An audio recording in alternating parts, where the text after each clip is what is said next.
네, 우리 사랑하는 우리 교회 성도님들, 오늘도 주 안에서 귀한 화요일을 믿음으로 살아가시기를 축복합니다. 잠시 기도하시고 오늘의 말씀 나누겠습니다. 하나님, 우리 모든 성도들을 지켜주시고 인도하여 주셔서 오늘 하루도 주 안에서 복되고 또 하나님 기뻐하시는 삶이 되게 인도해 주옵소서. 함께 하실 걸 믿사오며 거룩하신 예수 그리스도 이름으로 기도합니다. 아멘. 네, 오늘의 말씀은 마태복음 26장 2절 말씀입니다. 제목은 사명으로 사는 삶이라고 하는 제목으로 말씀 나누겠습니다. 마태복음 26장 2절 말씀을 함께 읽겠습니다. 너희가 아는 바와 같이 이틀이 지나면 유월절이라 인자가 십자가에 못 박히기 위하여 팔리리라 하시더라. 아멘. 사명으로 산다는 건 참으로 중요해요. 목적이 있고 내 삶이 그냥 있는 것이 아니라 나에게 주어진 이 한 번밖에 살 수 없는 인생을 최선을 다해서 하나님 앞에 부끄럽지 않게 사는 것, 그리고 또 이 죽음 이후에 하나님의 놀라운 섭리와 은혜 가운데 우리를 구원해 주신 놀라운 사랑을 기대하며 나아가는 이 땅에 위해서 한 번의 삶이 정말 가치 있고 복되게 사는 것 참으로 소중하고 중요합니다. 우리 성도님들, 오늘 하루 어떤 사명으로, 어떤 목적으로 살아가고 계십니까?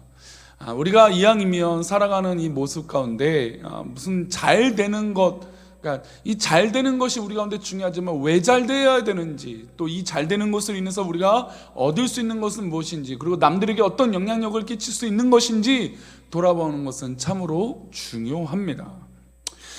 오늘 본문에서 예수님은 사실 이제 십자가, 마태복음 이제 26장 이제 끝까지 이제 얼마 남지 않은, 마태복음 얼마 남지 않은 건 벌써 이제 예수님의 죽음이 얼마 남지 않은 것을 우리가 능히 잘 알고 있는 것입니다.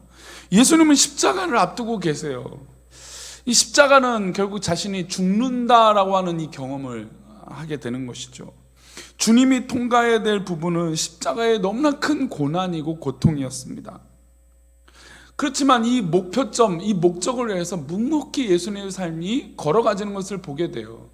요즘은 내일 뭐 어떤 일이 있지만 오늘 잘 살자, 오늘 잘해보자, 그러니까 오늘만 즐겁게 살고자 하는 요즘 이 쾌락주의 성향들이 드러나는 것을 사회 현상 가운데 보게 됩니다. 그러나 우리는 이 하루를 가치 있게 사는 것이 달라요. 나를 위해서 사는 것이 아니라 우리 주님을 닮아서 주님의 십자가를 바라보며 나아가는 것이죠. 근데 사실 그게 맞는데 쉽지 않다라는 거죠. 당장의 걱정, 당장의 염려, 당장의 여러 가지 이 고민들 때문에 어떻게 해야 될까라고 하는 염려와 고민들이 많다라는 것이죠. 그러나 예수님은 자신의 십자가를 향한 이 죽음을 앞두고 계시는 이 상황에도 묵묵히 걸어가시는 것을 보게 돼요. 그래서 참으로 이 사명을 갖고 있는, 사명 있는 삶은 이래서 다른 것 같습니다. 주님은 이 모습을 보여주시고 우리에게 너도 이와 같이 사명을 묵묵히 감당하는 자가 되라고 말씀하고 계세요. 우리 2절 말씀 다시 한번 읽어볼까요? 너희가 아는 바와 같이 이틀이 지나면 유월절이라 인자가 십자가에 못 박히기 위하여 팔리리라 하시더라. 예수님이 이제 공생의 3년 반 동안 제자들에게 자신의 죽음에 대해서 여러 번 얘기를 하십니다. 그러나 이제는 정말 거의 다 왔던 장면이에요. 애석하게도 제자들은 예수님의 이 마음을 알지 못합니다. 예수님이 이제 곧 십자가에 달려 죽으시겠다라고 하는 이 애절하고 간절하고 그 사명을 위해서 묵묵히 걸어가는 삶을 제자들은 이해하지 못했습니다. 왜냐하면 그냥 사람들이 예수님을 우러러보고 찬양하고 그 예수님 바로 곁에 자신들이 있기 때문에 얼마나 우쭐해지고 기분이 좋았던 거겠죠. 그러나 예수님은 이 짧은 인간의 33년의 삶을 사시고, 그리고 이 드라마틱한 공생애를 3년을 사는 이 인생이 전부였어요. 근데 이제 십자가를 지기 직전 이제 며칠 남았냐면 이틀, 2일밖에 시간이 없었습니다. 이틀이 지나면 예수님이 자신이 어떻게 되는지 너무나 잘 알고 있었습니다. 예수님을 죽일 흉계를 깨매는 악한 존재들도 동시에 부지런하게 그 삶을 살고 있습니다. 3절과 4절인데요. 그때의 제자들과, 이제 그때라는 건 예수님이 이제 곧 내가 죽을 거야, 십자가에 못 박히고 팔릴 거야라고 하는 이 말씀하신 그때에 대제사장들과 백성의 장로들이 가야바라는 대제사장의 관정에 모여 예수를 흉계로 잡아 죽이려고 의논하되, 사실 참 우리가 인생을 살다 보면 악한 것, 또 우리를 공격하고 넘어뜨리는 것, 그리고 이 사기꾼과 도둑들은 왜 이렇게 부지런한지 모르고 왜 이렇게 빠르게 움직이는지 모릅니다. 참 그렇죠. 그런 거 보면 참 우리는 너무나 여유로운데, 도둑은 그냥 마음 편하게 그냥 게으르게 도둑질 합니까? 아니죠. 엄청나게 부지런하죠. 사기칠 때 그냥 단순하게 사기칠까요? 아니에요.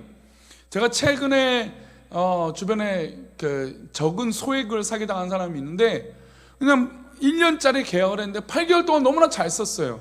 9개월 동안 너무나 잘 썼어요. 근데 10개월 전에 딱 사라진 거예요. 알고 봤더니 미리부터 준비해서 9개월을 안심시켜 놓고 그 다음에 사기를 친 거죠. 그러니까 이게 이런 계획된 그런 모습들, 이런 모습들로 인해서 제약된 모습들을 보면, 죄인들의 모습을 보면 엄청나게 부지런한 것을 보게 돼요. 그들의 목적이 분명하기 때문이죠. 그러나 우리 믿음의 사람들이 예수님도 이렇게 묵묵히 십자가를 향해 걸어가고 있는데 우리는 너무나 안일한 삶을 살고 있는 것은 아닌가, 오늘 말씀을 통해서 돌아봤으면 좋겠어요. 예수님은 이들이 이렇게 예수님 자신을 잡으려고 하는 계획을 계획하고 있는 걸 훤히 알고 있었습니다. 만약 우리가 다가올 일을 다 알고 있다면 성도님들 어떻게 하시겠어요? 앞으로 나를 공격하고 나를 죽이려고 하는 사람들이 저 앞에서 흉계를 깨이고 있다면 어떻게 하시겠습니까? 아마 아수라장이 될 거예요. 그리고 정상적인 생활을 할 수 있는 사람은 단 한 사람도 없을 것입니다. 어차피 죽을 건데, 어차피 나 이제 며칠 있으면 죽게 되는데, 이런 포기하는 삶을 살게 됐죠. 우리 성도님들, 우리가 마지막 때를 살고 있는데 우리가 조금이라도 가치 있는 모습이 우리 가운데 나타났으면 좋겠습니다. 우리는 과연 예수님처럼 살 수 있을까요? 우리에게 다가올 일을 알고 있다면 상상하기도 어려울 만큼 큰 무게가 우리를 짓누를 것입니다. 그러나 주님은 이틀이 지나면 십자가를 져야 하지만 평소와 다를 바 없는 삶을 사세요. 우리 6절과 7절입니다. 저 제사장들과 대제사장들이 예수님을 죽이려고 하는 그 순간에 예수님 뭐 하고 계실까요? 예수께서 베다니 나병 환자 시몬의 집에 계실 때 한 여자가 매우 귀한 향유 한 옥합을 가지고 나와서 식사하시는 예수님의 머리에 부으니, 주님은 베다니에 가셨습니다. 베다니는 왜 중요하냐면 많은 가난한 사람들이 거기 모였기 때문이에요. 그리고 나병 환자 시몬의 집을 찾아 거기서 여러 사람들과 이야기 나눕니다. 이 가난한 사람들이 모이는 이 베다니, 나병 환자들이 모여 사는 그 마을, 예수님은 십자가를 앞두고 나병 환자 시몬의 집에 방문하신 이유입니다. 그리고 그들의 병을 고치려 하심이고 시몬 집에서 식사를 하시고 나누셨습니다. 주님은 항상 그렇듯이 병든 자들과 함께 하시고 가난한 자들을 품으시고 그들의 미련하고 부족한 무지함을 깨우쳐 복음을 알려주시려는, 가르치시는 놀라운 사역을 감당하신 것을 볼 수 있습니다. 그러기엔 우리는 너무나 풍요로운 시대를 살고 있고 너무나 많은 자신의 배를 채우기 위해서 살고 있는 것은 아닌가 참 깨닫게 됩니다. 마태복음 4장 23절은 예수님께서 이 땅에 오셔서 하신 사역을 가르치고 전파하시고 고치셨다고 기록합니다. 그러니까 마태복음 4장의 삶이 지금 이 마지막 죽음을 앞둔 이틀 전에도 동일하게 그 삶을 살고 계시는 것이죠.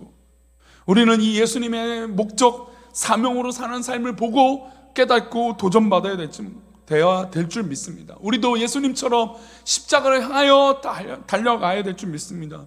나를 따라오려거든 우리들의 멍에와 십자가를 지고 예수님께 나아가러 가는 예수님의 말씀을 기억해야 됩니다. 우리가 돌아보고 우리 삶을 살아갈 때 여러 가지 핑계거리가 많아요. 자녀들도 핑계거리고 사업도 직장도 핑계거리고 여러 가지도 핑계거리지만 중요한 건 지금 우리 주님께서 우리 성도님들을 지켜보시고 바라보고 계신다는 겁니다. 우리는 그런 핑계에 대해 이 파도만 넘기면 잘하겠습니다. 그러나 지금 우리 주님은 나에게 요구하시는 그 믿음을, 그 사명을 보고 계시는 것입니다. 주님은 몸소 행동으로 보여주셨습니다. 이틀이 지나면 내가 십자가를 지고 큰 고통을 당하는 날이 올지라도 오늘 나에게 주어진 이 사명을 감당하겠다. 그리고 가난한 사람과 어려운 사람들을 내가 살피고 함께 호흡하겠다. 사실 코로나의 이 괴리감은, 참 아이러니는 사실 우리가 이때라도 복음을 전파해야 되는데 이 어려울 때 우리는 그냥 몸을 사리고 있다라고 하는 아이러니예요. 물론 병에 걸리지 않고 감염되지 않는 것이 최우선입니다. 그거를 부인하고는 않아요. 그러나 이 순간에도 우리 해야 할 사명과 하나님 부르신 이유가 있다라는 것을 우리는 기억해야 됩니다. 그것을 위해서 달려갈 때 하나님께서 기뻐하시지 않을까요? 그렇게 행하며 달려갈 때 하나님께서 기뻐하시는 일들이 일어나지 않겠습니까?